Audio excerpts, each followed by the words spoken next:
तो अरविंद अकेला का एक सॉन्ग आया है कि मारा मर्दे के गोली। और इस सॉन्ग पे अरविंद अकेला कल समझ रहे हो? समझ रहे हो आप?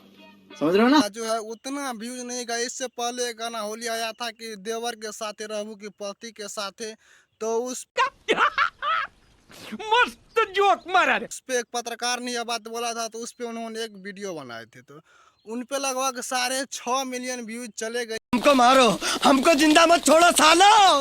हम इस वीडियो जो अभी आया है आपको मैं आगे दिखा रहा हूँ, जब पेज अभी चल रहे हैं वीडियो में, तो इस वीडियो पे मात्र 19 लाख व्यूज आए हैं, 2 मिलियन में व्यूज नहीं हुए हैं। और उस वीडियो को चलते इनका राइटर ने सोचा होगा कि इनको यह वीडियो बना दे तो इनको ज़्यादा व्यूज चला जाएगा।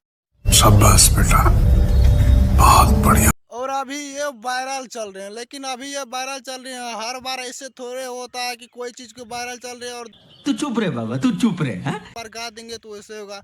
लेकिन उसी के सेट पे यह गाना गा दिया, सेम ट्रैक है, सेम सब कुछ है, लेकिन यह गाना समझ रहे हो? समझ रहे हो आप? समझ रहे हो ना? उतना वायरल नहीं हुआ अरविंद अकेला कल्लू का जितना उन्होंने आयास लगा के बैठे हुए थे। तो आप लोग क्या जान समझते ये मार मारो का खो। लोग क्या जान समझते हो, एक बार कमेंट करके जरूर बताइएगा। अगर यह वीडियो इन्फॉर्मेशन अच्छी लगी हो तो चैनल को सब्सक्राइब भी कीजिएगा। थैंक यू, मिलते हैं नेक्स्ट वीडियो में। वीडियो देखने के लिए बहुत बहुत शुक्रिया।